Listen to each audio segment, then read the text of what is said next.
আব্বা,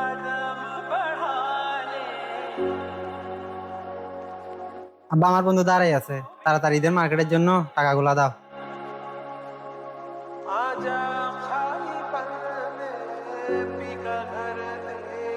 এখানে কত টাকা?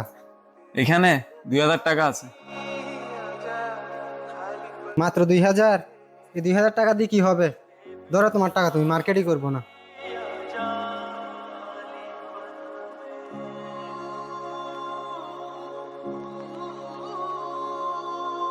এখন হয়তো টাকার মর্ম বুঝবি না, যেদিন আমাকে হারাবি আর নিজে ইনকাম করা শিখবি, ওই দিনই টাকার মর্ম বুঝবি।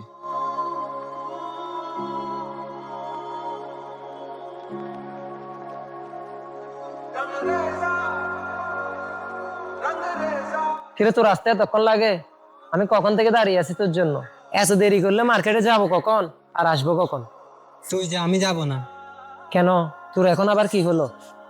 আর বলিস না, আব্বা কি আমার সাথে এটা ঠিক করলো? আব্বাকে মার্কেটের কথা বলছি 10-15 দিন হইতে, এতদিনে টাকা দিছে, তাও আবার 2000। এই টাকা দিয়ে বর্তমান মার্কেটে কিছু পাওয়া যায়? তাই টাকাগুলো আব্বার মুখের উপর মেরে চলে আসছি।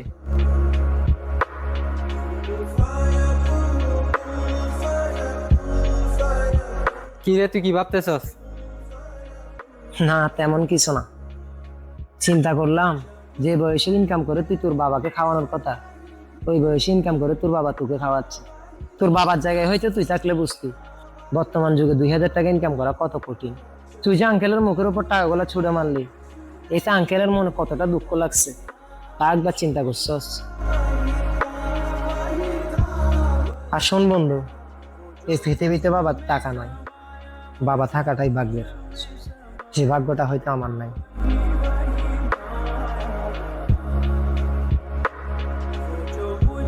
আচ্ছা বন্ধু, তুই একটু দাঁড়া, আমি একটু আসতেছি।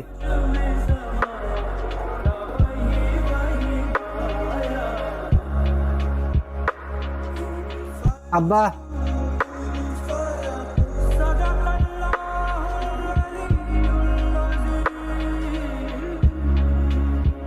সরি আব্বা।